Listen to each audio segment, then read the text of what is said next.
Well, ladies and gentlemen, with that opening, I'd like to transition us into our first panel. My name is Mark Troutman. I'm the Associate Director of the Center for Infrastructure Protection and Homeland Security. We're part of the George Mason Law School.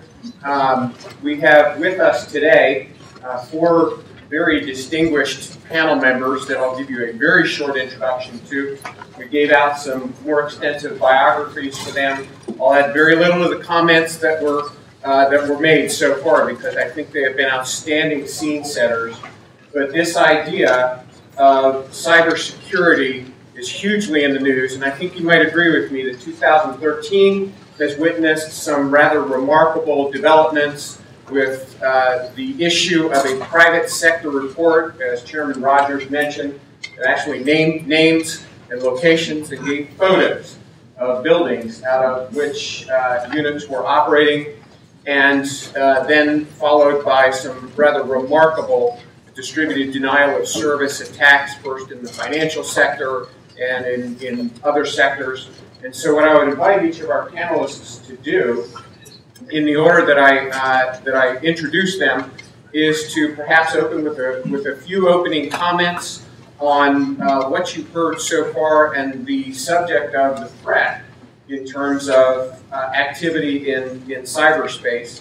Our first panelist today, all the way over to my right, is Mr. James Woolsey, who is chairman of Woolsey Partners, LLC, and he is best known to us for having a long and distinguished career in public service, but most notably as the director of the Central Intelligence Agency during the Clinton administration, 93 to 1995. To Mr. Woolsey's left is Mr. Mark Weatherford, who serves as Deputy Undersecretary for Cybersecurity for the National Protection and Programs Directorate of the Department of Homeland Security. Like Mr. Woolsey, Mr. Weatherford has extensive private sector and public sector experience. And he also brings to us a wealth of knowledge in the subject of critical infrastructure protection because as the Vice President and Chief Security Officer of the North American Electric Reliability Corporation, he had direct responsibility for security of a very key piece of the nation's power grid. Welcome to you both, gentlemen. To Mr. Weatherford's left is Ms. Christina Ray. She's a Senior Managing Director for Market Intelligence at Omni. She has extensive capital market experience and also is an author of several publications on risk management, particularly in the financial sector. And finally, to Ms. Ray's left is Mr. Brian Brough. Mr. Brough is the former director for Financial Crimes Enforcement Network of the Department of the Treasury, and he served in senior government positions through several agencies in the federal government. Gentlemen and ma'am, thank you for being with us today. And I'd ask Mr. Woolsey to lead us off with a few opening comments. Mark Weatherford's going to have to leave at 5:15, so let's start with him. Go ahead. Thank you. Thank you very much. First off, I'd like to start by thanking the ranking member for being here. I've been in the federal government for about 18 months now at DHS, and I can tell you there are not very many members on Capitol Hill that can speak with such authority on this subject. In fact, there are very, very few. Rachel wanted me to weave thoughts about the economy into my remarks, so I'm not very good at that. I'm a cybersecurity guy, but I'm going to try to talk about it just a little bit. And I do have some prepared remarks. I'm going to try to stick closely to, because if I don't, I will talk for probably an hour and a half. I want to talk about two things today. One of them is the role of government in cybersecurity. It's something we have spent a lot of time on at DHS and actually in the executive branch, trying to figure out exactly what is the role of the government. And the second is how the United States might use cybersecurity as a catalyst for economic growth in the nation. So the first issue, as I said, is something probably not a day goes by that we don't, in some form or fashion, talk about how do we, as the federal government, we as the Department of Homeland Security, interact with the private sector on cybersecurity issues. As you probably know, we work very, very closely with all of the CERT organizations, all of the ISAC organizations around the nation in not only responding to, but helping private sector organizations mitigate and react to cyber events. And these are not trivial issues. And when we're talking about big policy issues of how the government, the federal government should respond. And I appreciate the comment from the gentleman over here on what is state and local government's role, because you probably saw from my bio, I work for Governor Schwarzenegger as the Chief Security Officer for the state of California. I was also the Chief Security Officer for 2 governors in the state of Colorado. And it is a tremendous challenge at the state and local government level to deal with these kind of issues that we're dealing with at the federal level. I want to talk about a couple of things, just example kind of things to think about. So what is the role of government when a toxic waste spill occurs and an entire community is endangered? Typically, the government monitors the situation and the private sector cleans it up. What is the role of government when a hurricane destroys miles of high voltage transmission lines that supply electricity to cities and then endanger the safety and the economy of the citizens of those? Again, government plays a little bit more of an active role. I think we saw a little bit of that with Hurricane Sandy, but it really is still the private sector that cleans up after these things. And as Director Woolsey and I had a very spirited conversation, and I know you're going to talk about it more. What is the role of government when you think about things like geomagnetic storms, solar flares, and impacting the electric grid, and impacting transformers that could perhaps cause outages for months at a time. And associated with that, an electromagnetic pulse, which really has the same type of effect on the electric grid and on transformers. What is the role there between the public and private sector? Who has the responsibility for hardening these transformers so that they can be more resistant to this? And whose responsibility is to maintain a supply of spares? You remember, and I know the director will talk about this, these transformers are big things.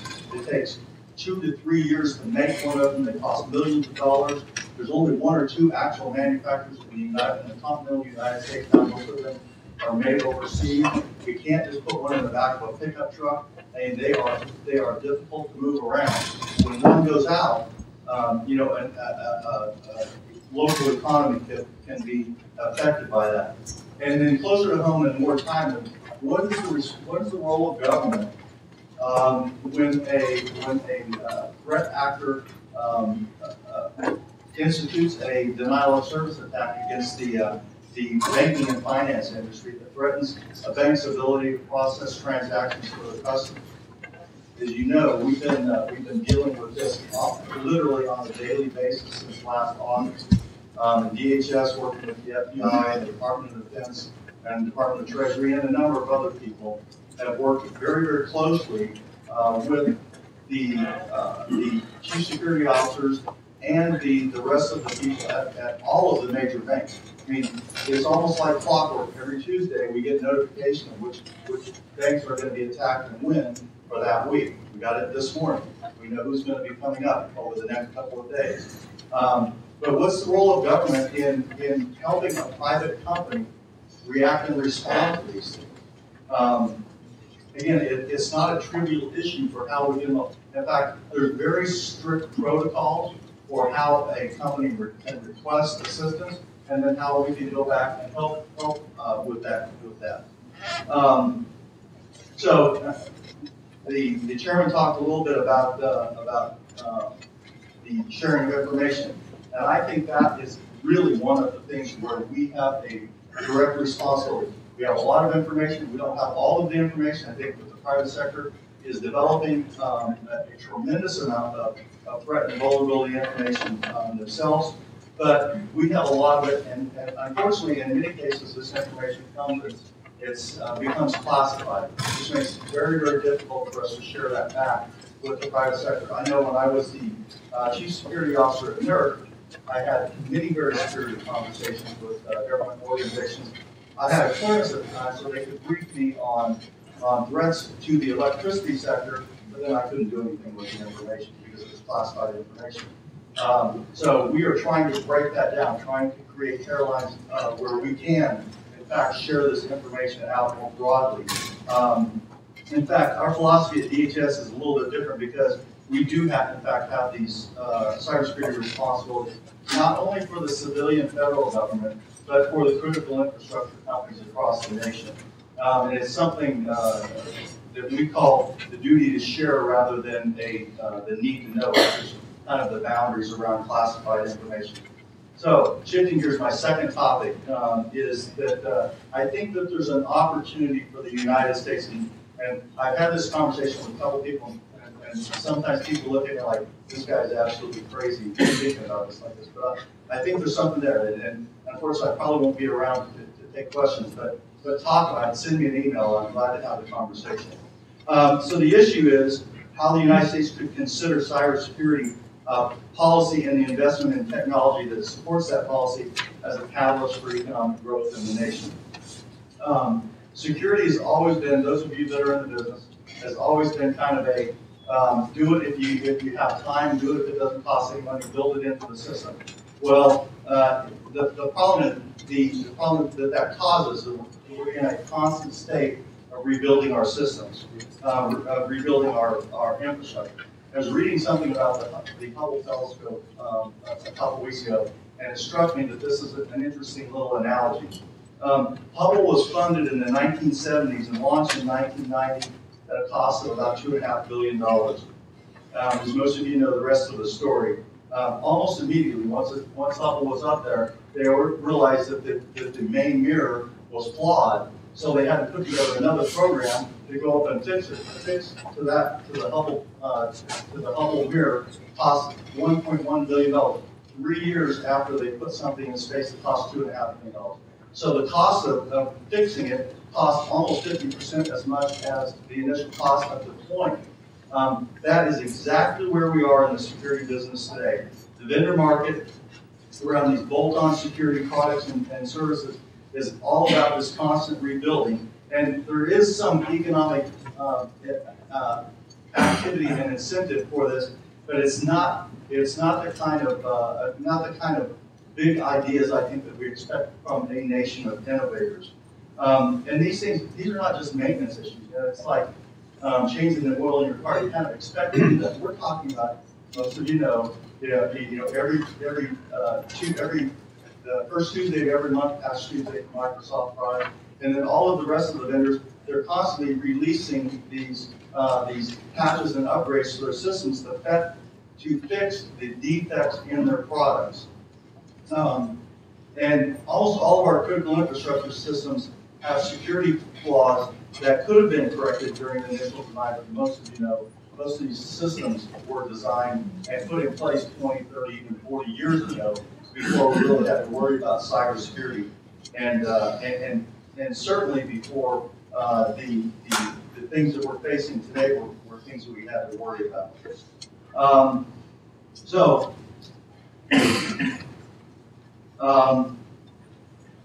I would just wrap up there. I think we're in this constant state of remediation. We're making systems work kind of like with a bunch of broken parts. And this remediation creates a job that really only has limited impact. So this is the next big thing. And I just call it cybersecurity 2.0 here. I know that I'm not the first person to say that. But I think it's a way that we can elevate the United States to distinguish us from other nations as a place to do safe, secure, safe business. Cybersecurity 2.0 is where we can begin to design security into every critical infrastructure system to make the United States the safest place in the world to develop and host systems and applications. Just like you go into any manufacturing facility or any plant facility in the nation, There'll be signs up for safety, use your hearing, watch where you're stepping. We need to make security as ubiquitous as safety in most of these types of facilities. And then finally, after we finish this initial remediation of fixing what we have, which is really important, and it's going to take some time to do that, I think that's when we have to think, that's when we can start thinking about establishing standards for good design in our new infrastructure that we're going to be building around cloud and mobile applications. And if you haven't been paying attention lately, the cloud and mobile applications is the future. In November 2011, in HBR Harvard Business Review, Andrew McAfee called cloud computing a deep and permanent shift in how computing power is generated and consumed. This is inevitable and irreversible as a shift from steam to electric power in manufacturing, which was gaining momentum in America about a century ago. That's cloud computing.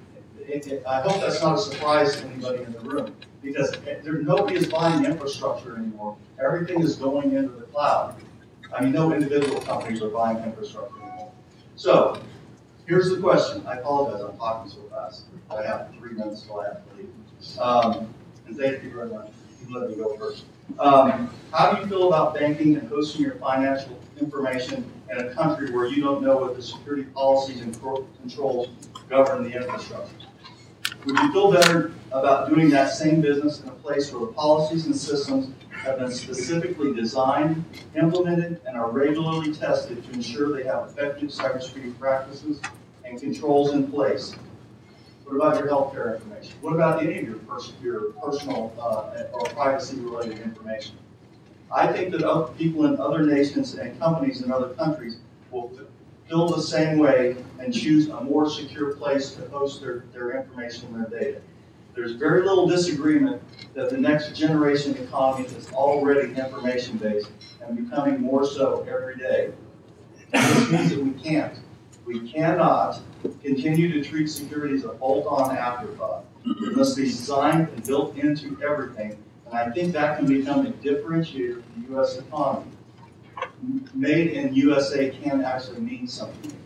So, software will be developed with secure coding, systems will be designed to natively encrypt and protect data, and our hosting facilities will have threat monitoring and continuous diagnostics and mitigation built in to create the most secure facilities in the world. Security can, in fact, be profitable.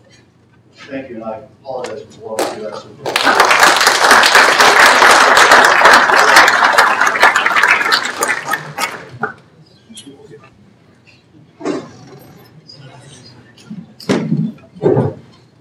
I'm going to walk around a little bit while I talk. You've probably never been part of a rock group if you had.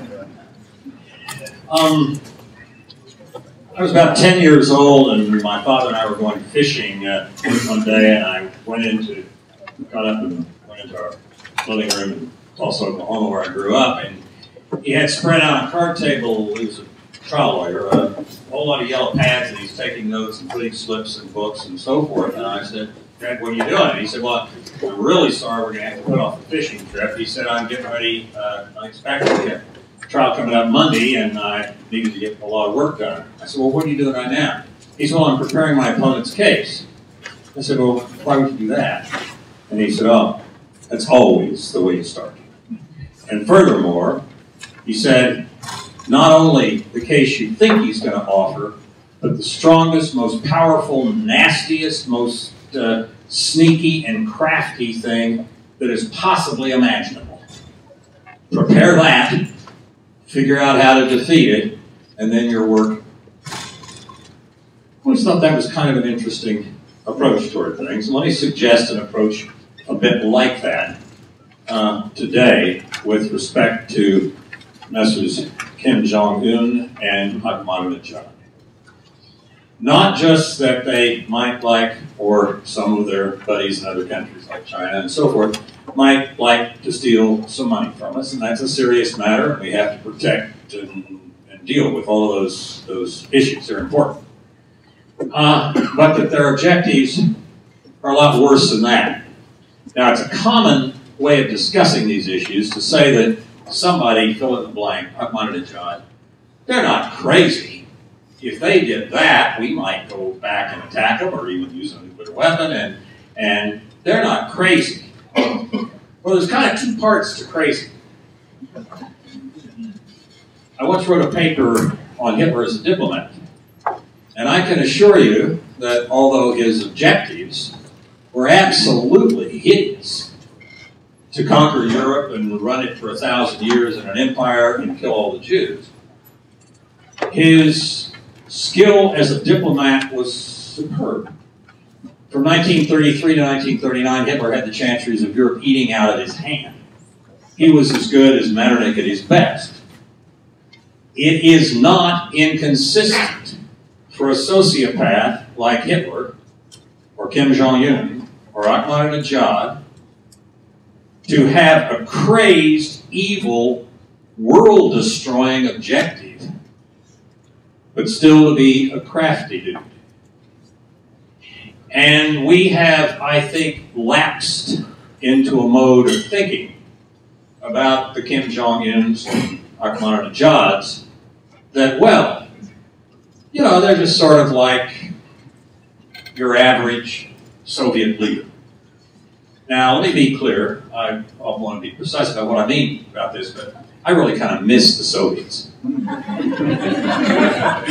mean, I spent a lot of years trying to figure out how to deter them and what kind of weapon systems to buy and how to spy on them and stuff. But I also negotiated with them 4 times. And my Soviet counterpart and I we'd get mad in a meeting. We'd go out to dinner together, and after a couple of glasses of wine, we'd start telling Jewish jokes. And, you know, we could kind of make things work. The Soviet generals are the ones who kept Fidel Castro from persuading the Soviet government to use a nuclear weapon during the Cuban Missile Crisis. We now know from the material that was released that Castro badly wanted a nuclear weapon used during the Cuban Missile Crisis. Why? Because he wanted to destroy the United States, but it would have destroyed Cuba, right? Well, did he care? Not that much. So a Soviet Navy captain stopped his small flotilla from launching NPR special on this a few weeks ago, or PBS special, stopped his small flotilla from using a nuclear torpedo during the Cuban Missile Crisis, something that could have set off a nuclear war between the U.S. and the Soviet Union. So, you know, bless the more or less common sense of at least some Soviet military people. And furthermore, they didn't really want to die for the principle of from each according to his ability to each according to his need. They wanted to modernize their country homes outside Moscow. So we got used to dealing with a more or less enemy that was kind of clumsy and bureaucratic and a lousy economy, which we eventually outperformed. They kind of withered away, and they tossed up a Gorbachev, who's a reasonably decent guy, as their last government. I miss him. I miss him. Because what we have now is a couple of people, there may be more, but at least let's stay with Kim Jong-un and Ahmadinejad, that are quite capable of a lot more than the kind of tensions we had with the Soviets, that appear to be quite capable of Hitler-like thinking and behavior. Now, if they were, taking my father's advice, what might they do? Well, first of all, they would notice that the United States has 18 critical infrastructures: food, water, electricity, natural gas, financial, etc. All 17 of the others depend on electricity. If the electricity grid goes, not just for a few days, as in Sandy, but for months to years, and even part of it, because in part we haven't stockpiled transformers and haven't done a lot of things we need to do, but let's say months. It's not just your lights that go off. You can't pump gasoline at the filling station because the pump is electric. You can't get food because the delivery systems all depend on things that are electric in one way or another. You can't get water because the pumps don't work. You are not back in the 1980s pre-World Wide Web. You were back in the 1880s pre-electric grid, and I doubt very seriously if you have enough water pump handles and plow horses and seeds to function in a 19th century economy. Some of the estimates on what would be the result of the grid going down for a substantial period of time, let's say a year or more, look very hard at the possibility that you would have 200 million of the 300 million people in the United States dead. Because the agricultural system we have is highly technological, depends a lot on electricity and irrigation and a lot of other things, and will not feed more than about 100 million people at best in its non-electrical, non-networked form. So we are talking about the ability, at least that a Ahmadinejad or a Kim Jong-un could seriously consider, if he hated us enough, if he hates us as much as Hitler hated the Jews, which is a lot, then the possibility of taking down the grid, or at least a big chunk of it, for a substantial period of time via hacking could be something more devastating, really, even than some scenarios in which nuclear weapons are used. Because a nuclear weapon may destroy a city or part of an area, fallout may kill a number of people, but it's probably not going to fundamentally undercut all of the infrastructure. So what about the possibility of North Koreans or Iranians or somebody else hacking into the grid? Well, the way I feel about the electric grid is kind of bipolar. It's true, as the National Academy of Engineering said not too long ago, that in a way it's the most remarkable invention of the 20th century. It's huge, it covers the continent, it's a just-in-time system, and generally speaking, except when there's a big accident, it gives us all the electricity that we need, and it's really kind of amazing. On the other hand, I feel sort of like Henny Youngman. Take the electricity grid, please. It is,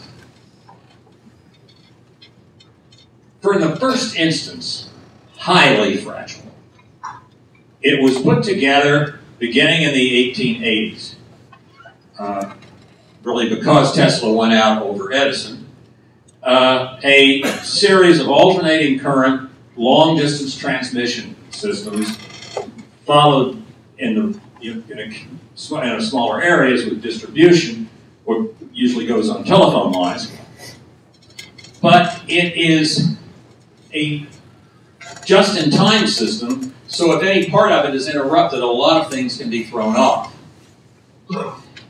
It also it used to be, in the time of the childhood or even young adulthood for almost everybody here, it was a system in which if you were in Idaho on the local utility in Boise, and you were seeing some kind of a problem and you needed some electricity from Washington State, you picked up the phone, which was probably something that hung on the wall, and you dialed long distance to the folks over in Washington State. You said, hey, we're going to need some feed here in about 30 minutes. So how are you all doing? Can you help out? Oh, yeah, well, we can do that. Well, it was a couple of guys, and if they communicated after a while by computer, it was local software that some vendor had fixed up so they could talk a bit faster than they could on the phone. But it'd be pretty hard for anybody to get into it. Then in the mid-1990s, we got worried about Y2K. And so we started basically putting the electric grid on the web as we modernized it in such a way that the software worked so it wouldn't crash in Y2K. So it went on the web, the SCADA systems, the supervisory control and data acquisition systems. And about the same time, at the end of the 90s, we basically decontrolled electricity and let it operate on an open market. So you now have an open market all over the country, on the web, with a lot of very standard software and the control systems operating on systems that lots and lots of people know how to hack. We did all that. We did it in the 90s. And so we now have a system that at least important parts of it can be thrown off relatively easily. I'll use an example the Department of Homeland Security cleared to go on CNN about 3 years ago. I don't know why. I don't think it should have been cleared, but they did, and it's all over the web. Which is one pretty simple hacking maneuver, where you have a spinning machine, 60 cycles, and you want to put another machine into the mix and to synchronize it. Instead of putting them together as in a slow process so they synchronize properly, what you do, if you're a hacker, is that you turn off one of the machines, the other one spins very much faster because of the torque, and then within a second or so, you put them back together again. So the spinning one destroys the other. Well, that was on CNN demonstration up in Idaho 3 years ago. There are other relatively simple tricks, and it would be good if we were dealing with some ways to defeat them. Now, who's in charge?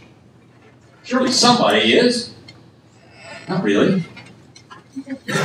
There are 50 public utility commissions that are kind of sort of in charge each of their state. They're more or less run by retired electricity utility executives. And there are not very many of them that are out front with respect to research and development. The Deputy Director of ARPA-E, the Advanced Research Projects Agency for the Department of Energy, told me a couple of weeks ago that if you take the research and development done last year by all 3,500 American utilities and add it together, it is less than the R&D that is done by the American dog food industry. Now, we have pretty healthy dogs, so, you know, but there is no interest in the industry in dealing with these problems. There is a sort of tragedy of the commons problem, that each utility says, well, if I fix things, stockpile transformers and do other stuff, and my neighbor goes down, he'll probably take me down too, so I'll be wasting money, and so I'm not going to do anything unless everybody has to do it. Well, who would everybody be? Certainly not 50 public utility commissions.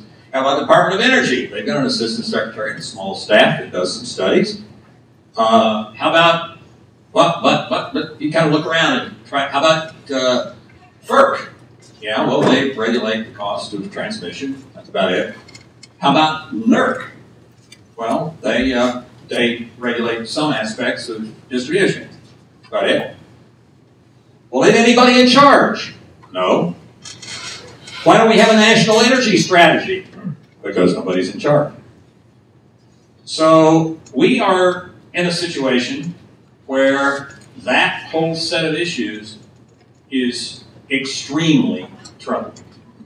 Now, since I've been so happy and optimistic, let me leave you with one other, I'm afraid, rather difficult problem. We heard about electromagnetic pulse, and it is true that about once a century we get a solar event called the Carrington event that is a huge electromagnetic pulse, naturally caused, and the last time we had one, which was a century and a half ago in 1859, There were a few telegraphs and so forth around, but everybody is quite clear it was an absolutely devastating electric storm. There have been smaller ones that were still quite devastating to more modern electronics in the more recent era in the 1920s. But the most data comes from the Russian and to a limited extent the American open air nuclear detonations that occurred in 1962 before the Atmospheric Test Ban Treaty took effect. And there were not too many transistors, there were some transistors, there weren't very many integrated circuits around then, but there were a few. And looking at the effect of those, both the Americans and Russians came to the conclusion that a storm of the sort that occurred in 1859 could be absolutely devastating to all electronics. The Russians, I'm afraid the Chinese, now the Israelis and the British are all hardening their electrical systems against electromagnetic pulse of the solar type. We are not, because nobody's in charge. And just one final point. It's possible to create such a pulse with a detonation of a relatively simple nuclear weapon. It doesn't have to be sophisticated, just has to go off 50 miles up, let's say, in a simple orbit. So we have, to put it mildly, a very major cyber problem that is a first cousin to an explosive problem. They all have to do with the vulnerability of the electric grid, the fact that we have not done a responsible job in taking care of our infrastructure in such a way that we can keep something like that from happening. We've got a lot of work to do. Thank you.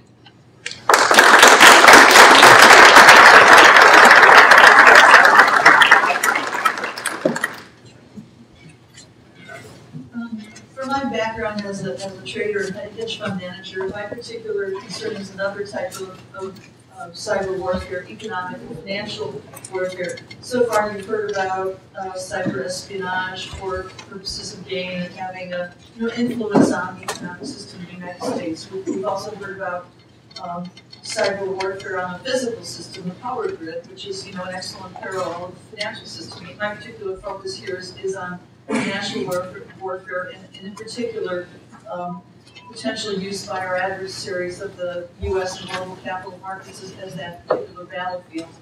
And it's not always true that we have to infer what our enemy's position might be on this. Sometimes they tell us, particularly adversaries like the Republic of China that takes the long view. There was a particularly interesting book published in 1999 written by two Chinese colonels called Unrestricted Warfare. It was actually translated from the Chinese, and you can buy it on Amazon now. But in it, they talked about unrestricted warfare, literally translated from warfare without bombs. And in it, they talked about non-military war operations specifically as the future.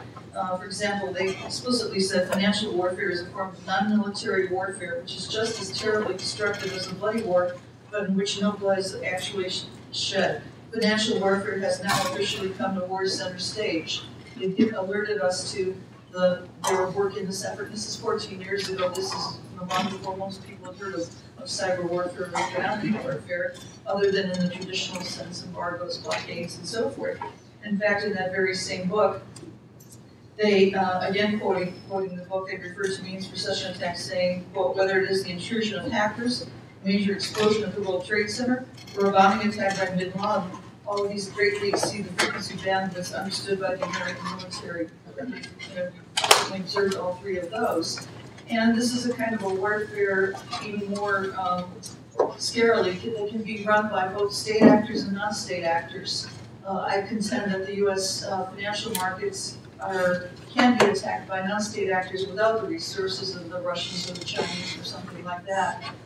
As Colonel said, the World Trade Center was actually an example of financial warfare. A few days after the attacks, Bin Laden was quoted in one of his broadcasts, quoting the loss of market cap in the global capital markets. That was one of his victories, that he had destroyed that much wealth in the system. And what makes us particularly vulnerable is the global financial markets as a network, not a physical network, but a network of connected nodes. Today we have, especially with the transition into electronic trading and the much more sophisticated quantitative methods of trading across the globe, we can think of the global capital markets as actually reacting in real time, a very complex and chaotic system, chaotic in the sense not that it's random, but it's deterministic chaos in the sense that there are physical laws operating here, but it is so complex that it has the appearance of randomness sometimes. The analogy would be a tilt-a-whirl machine at an amusement park. It jerks, it spins, and so forth, but that's still all under the control of the laws of physics. So in such a chaotic system, we have nodes that are interacting in very complex ways. The nodes can be traders, they can be institutions or whatever, but because of the mechanism of global arbitrage and global trading, someone may buy in New York and their computer may automatically sell the equivalent or similar security in London. And so that I think of the transactions as the message packets between all the nodes of this network, that the system itself is capable of evolving over time and reacting to exogenous forces or even changes in market conditions. And as a kind of more of a, from a scientific viewpoint, I think of the global financial markets as an adaptive network, self-organizing network, adaptive in the sense that it can react to these exogenous or internal forces and come to some new state. It can be either robust and fragile. Director Willie specifically talked about the power grid being fragile, and that's another example of a system that is both robust and fragile. It is so highly optimized for financial reasons that makes it fragile as well. And there's a model term called HOP, highly optimized tolerance, that I think is true of the power grid and is true of the financial infrastructure as well, because you have people doing electronic trading for fractions of pennies in very large quantities, and a lot of other interacting forces, including credit markets and derivatives markets, that cause the system to exhibit all this self-organizing behavior. And when a system is both robust and fragile, and it's self-organizing, self-organizing really means the spontaneous generation of order in a complex adaptive system in a network scientist point of view. Example of that is a market economy. The opposite of that would be a command economy, a system where goods are distributed by some central command. And most economies are a combination of the two. But in this kind of self-organizing system, we can actually have some events that the network can assimilate and can absorb into it, perhaps change a bit, but there are points at which it can also evolve into something quite different than any of the smaller forces implied it might do. And that's called emergent behavior, where something dramatically changes and it reaches some new equilibrium that is nothing like what you saw before, maybe sudden, extreme, and maybe potentially catastrophic. And what keeps me up at night is the fragility of this financial system, and also the trend right now towards big data. That's the buzzword of the last couple of years, that in 2001, between 2011 rather, and 2012, job listings for something called the data scientists increased by 15,000%. These are people that are capable not only of being able to manage the massive amounts of data, but that the ability to use more complex machine learning approaches, network approaches, and so forth to understanding the system is increasing to observe that data. And what scares me about that is that one can now understand better points of vulnerability in that system, that you can, what will it take to tip that system into a catastrophic freefall. We've had examples of that accidentally over the last several years. That isn't even with particularly nefarious intent.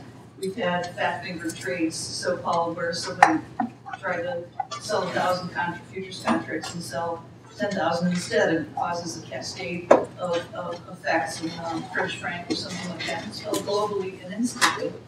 We've had the flash crash of 2010, where the markets rebounded and assimilated, but it wasn't before dropping hundreds of points. and coming back and creating massive destruction. Financially, say that it's a night of trading because there was really no protocol for dealing with that, because someone who was a trader might have bought something on the dip, his trade was then canceled, but he had already sold it in London or something like that. Catastrophic event. Another possibility with cyber espionage might be that back in the sector, there was this Booz Allen study many years ago that said the financial community is most like the intelligence community in the way it does business, and that includes physical security, protection of what your positions are. If you know somebody's positions, you have a very good leg up. They use window vibrators, all the same kind of things you might see at Langley to protect their intellectual property and their positions and their trading. If somebody talks out of turn, it's an instant dismissal about what they talk about, the positions of the wrong person. So for all those reasons, the cyber espionage, even of understanding what positions somebody has, a large trading institution, and perhaps knowing they're in trouble might give you, again, a little insight into what exact trigger event you might create in the marketplace to precipitate some sort of cascade that creates massive losses and leads to credit failures and so forth. And what I'm specifically thinking about in terms of scenarios is I break out economic warfare, embargoes and so forth, financial warfare, taking down the SWIFT network. And I'll create a third category, which is market warfare, different than financial warfare. I'm talking about starting to executing trades in the global markets that may cause a cascade of massive losses, causes banks to lose money, increases in credit quality and all that. One scenario might be that high-frequency trading, so-called algorithmic trading, where people trade only by algorithms with computers, that there's a lot of concern that because the transactions occur so quickly, we're down to 100 nanosecond round trip to the exchange and back, to the electronic exchange and back on these transactions, that previously there was no risk management for the most part on these transactions. It took too long to see whether the person who was executing the trade was valid, that fit within risk limits. They let the trade go back and then analyze it after the trade was done. The regulators are dealing with that issue. There's something now required called inline risk management, where you have to make some sort of validation of their ability to do that trade before it goes to the exchange. Nevertheless, that's a point of vulnerability. What if there are, years ago, and probably still to this day, a lot of outsourcing of technical developments on Wall Street? What if somebody left backdoors into those systems where you take down those risk management systems in some sense and let that trade go through and coordinate a sale that you've already determined is likely to trigger a cascade of liquidations and a number of other, extreme adverse events that causes this evolution to this emergent behavior of a financial system that is now out of business. That's a possibility. A couple of the scenarios that I can envision besides the particular one I talked about is also, for example, people funding their own research. I can imagine a sovereign wealth fund versus a cut-out financial institution, a hedge fund or something. It doesn't have to be through their own sovereign wealth fund, where they take positions meant to profit from an upcoming event that's under their control. There were rumors years ago that Saddam Hussein fired his own oil fields in order to profit from positions he had in oil futures contracts. I don't know if that's true or not. Russian interests might take a highly leveraged long position in wheat futures just before it announced an increase in taxes on exports. The Saudis might short crude oil futures just before OPEC announces an increase in output. Another version of I would categorize this as both economic warfare and market warfare, is the PRC informs the president of its intent to dump massive treasury positions. If they say there's a new Taiwan Straits crisis and the U.S. is supporting Taiwan, back off, or we will start dumping U.S. treasuries. We know how many of those do. That could be another scenario, again, economic and market warfare, where PRC deliberately produces false property reports as corn production in order to drive prices lower to obtain needed supply at those levels. So these are, kind of all, you can think of many, many more. And people have asked me in the past, well, will people actually engage in this extreme catastrophic markets and financial warfare if it's going to bounce back on them as well? And to several people's points, you know, particularly Director Woolsey's, you know, maybe that's not as important. But that also means that we're more at threat of a less developed country. Somebody that's an emerging market like in Iran or North Korea is not going to feel as much impact from returning our markets to the Stone Age as would, you know, a more developed country. China is still heavily rural. Maybe they can look through that as well. Or again, you know, there's other ideological reasons that are more important. So that I don't think that's necessarily a constraint on this. I think that probably that these kind of methods are going to be in the pocket of any adversary in the future.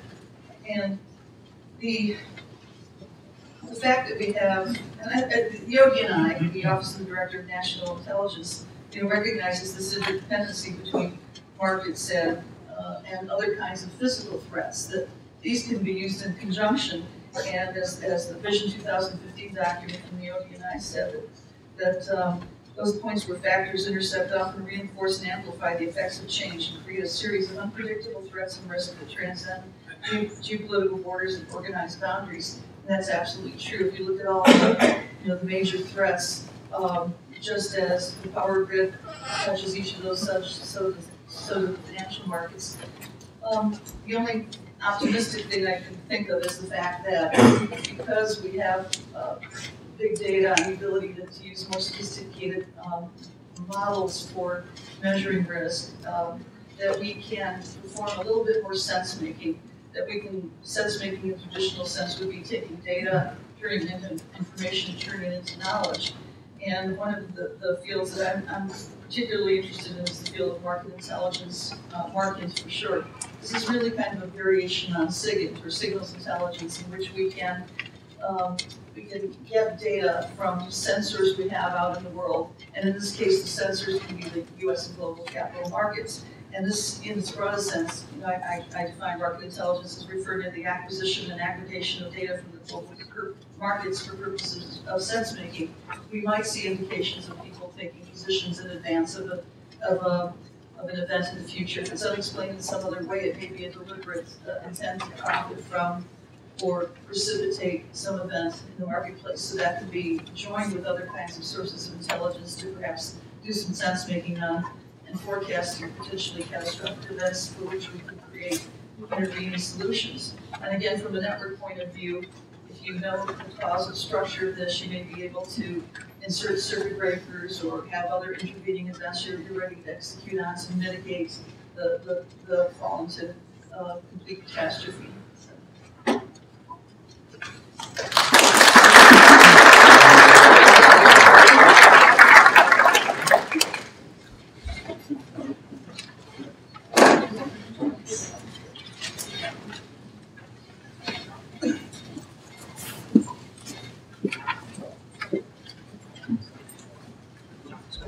Steel directors, those who's standing up. The title of my presentation, in case you did not see it, is Securing Financial Institutions, Strategies, and Regulations. However, I'm not really going to talk about that. I'm going to concede right now that most financial institutions, almost all financial institutions, and regulators in Western countries, of course include the United States, have pretty much on paper what should be on paper. There are some changes that all the time have to be made, particularly with cyber threats now and other kind of threats. But basically, if you walk into a financial institution or a non-bank financial institution, they have on paper what is needed that if they would do it, they would have the protections that they need logically. And the same is true with regulators.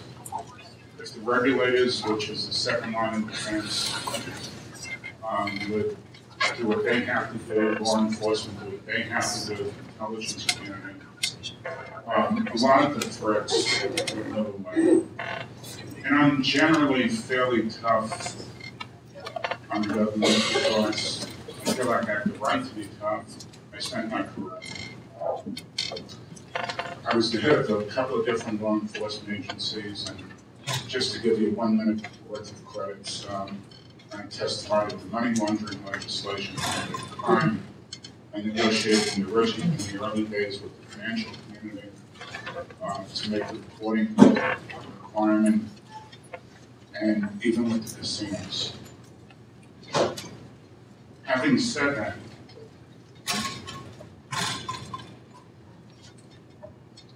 it comes down to what Director Wilson said at the end, which I was going to say at the end, which is really the will behind it. Before I get into that, the will to do what has to be done. Before I say that, though, I want to just get into how complicated the situation is. You heard some of the complexities. Let me give you a few more. More than $4 trillion every day is transacted daily on the global international market, foreign exchange market. There are hundreds of thousands of bank officials and bank employees, maybe millions. There are millions of SWIFT messages that go through every day. SWIFT messages being message system that the major banks use in the world that will direct where sometimes money goes. It's not the actual wiring of the funds, but it will move the money. The second the money arrives, it will go to another location, which the criminal element and terrorist financing, they understand that. Makes it very difficult when transactions are done in law enforcement or even the intelligence community. Try to catch up with those transactions. A wire goes across the border instantaneously, and there could be a message on the other end to move the money right away. So you have that, you have the complications of not a single world financial system, but hundreds, really, if you think about each country having its own. With borders, with different laws, different objectives, different cultures, different integrity issues in terms of enforcing the law. And of course you have the problem of cooperation between everybody. Is it better now than it was years ago? It is better now. We know more, we know how to do more, we cooperate better. However, it still is a big difference. Let me give you an example, not from me, let me give you an example of just last July. Senate 11, Senate Permanent Subcommittee on Investigations held hearings. I attended it. And he talked about one bank, HSBC Bank in this case, one of the world's largest banks, which used a couple of its branches to conduct some 25,000 transactions that were linked to Iran, to the US financial system. And yet the identity of Iran was eliminated from those transactions. This was not a single low-level employee at a bank. During the hearings, they also talked about Mexican drug cartels and money launderers moving money to and through the U.S. as well. It's not the only bank. We have a culture out there in Europe and some other places. I can tell you, I've worked in 30 countries doing investigations and consulting, and also as part of my job in the government. And you have a culture where tax evasion is considered sometimes a crime. It's not considered a very heavy crime. So what you have is you have bankers that are out there and others, financial advisors, that are out there soliciting money because they get commissions on it. And sometimes they actually get double commissions on it. And what they do is soliciting money, but they know they're obligated because of their own country's laws to ask where the money comes from. So what they'll do is they'll say, where does the money come from? And the person on the other end of it, when the money says, well, it's business income and they wink. And what that means to the banker is that this man is saying it's coming from his business. Don't worry about it, it's coming from a legal source, just not reporting it to them. And money enters the system without much due diligence. Now, the problem with that is that it may not be money that came from a legitimate source. It may be money coming from criminal sources, it may be money used for financing terrorism. It could be money stolen from you, from governments, extortion, or anything. Once that first line of defense drops, that money is in the system, you can deal with it. So, I could give you other examples. I could give you a case that broke open the UBS case, whereby UBS is now under pressure to cooperate. This government, they recently paid $780 million in fines to the US. They broke out a case in California. A real estate tycoon by the name of Olenfant, he hid hundreds of millions of dollars in offshore accounts. The Internal Revenue Service always believed that he was the true beneficial owner of these accounts. They could never prove it. He at times bragged about it, but they couldn't tie him into those accounts until finally information was given to them, and they were able to connect it to financial people within UBS Bank, which then led to UBS disclosing that it had some 19,000 American liability taxpayers in its system.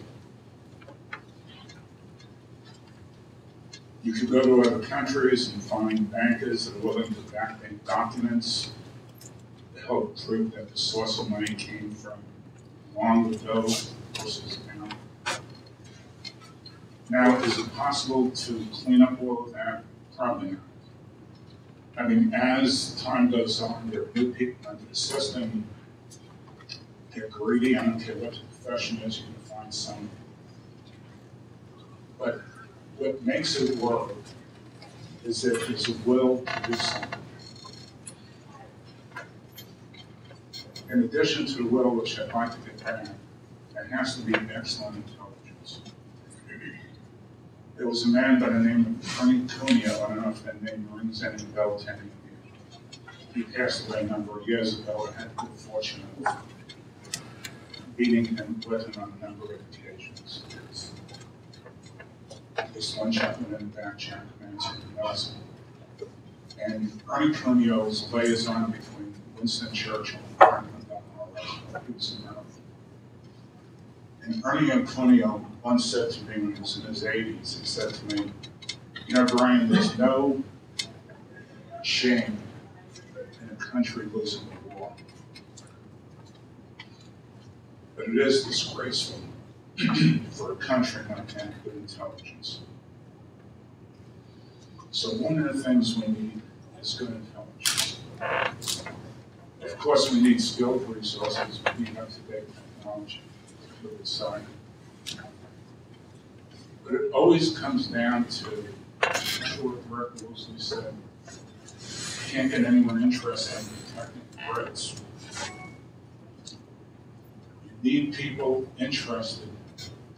And I've always believed in noblesse oblige, nobility obliges. It comes from the top on down, that leadership in an organization and government is legally, so that their troops under them, if you don't mind me using that expression, do what should be done. Because usually underlings know what the boss really wants. If it's just interested in making profit, that's what they're going to work for. If it's interested in not only making, if they they believe the boss is interested in not only making a profit, but also in securing the organization and protecting the public. They'll also do that. It's a priority. A few years ago, I was part of an international team that went to Russia to do a review. And one of the ministers got up there from Russia in the opening, and he was giving a talk about how far advanced they are in protecting the financial system. So I raised my hand and I said, Mr. Minister, what makes Russia different than other countries? I said, you still have bearer shares. And how do you protect those bearer shares that they're not used for financing of terrorism, since he was talking about terrorism? Well, he wasn't able to answer the question, but that's not the point. And it wasn't even the point that I asked the question. The point was, after the meeting was over, the head of the delegation came over to me and said, that was a terrible thing to do. You embarrassed the minister by asking that question. I could care less what they said. I mean, the point is that when Congressman Rogers talked about embarrassing and naming names, it's not just foreign countries. The only way we got the financial community to cooperate in the beginning was frankly by prosecuting a number of them. At the time I left my agency, at the time we prosecuted over 200 bankers, and that got their attention. And in the beginning, what they said was, we'll cooperate, but we don't want anyone to know. We don't want our customers to know that we're cooperating. It wasn't long before they corrected that. And so I do believe in a tariff state. I believe in the private industry when they're doing the right thing, whereas the government when they're doing the right thing, kick them in the butt when they're not. And that's my feeling about cyber, is that it's to get cooperation, you need to get their attention, you've got to show how serious it is, and you're going to cause them pain if they're not doing it, because pain is great. But what leaders often don't do, and I know you know this, is that they don't think of consequences if they don't do what they're supposed to do. It's far more costly after an attack is done, or the bankers are, through, let's say, cyber or through some other method, than if you would have protected the system in the beginning. So, am I optimistic? I'm optimistic. I'm optimistic that people get out there and do it, because it's evidence that if you pay attention, if leaders have the will and they devote resources and time to make sure that everyone knows that, I think we have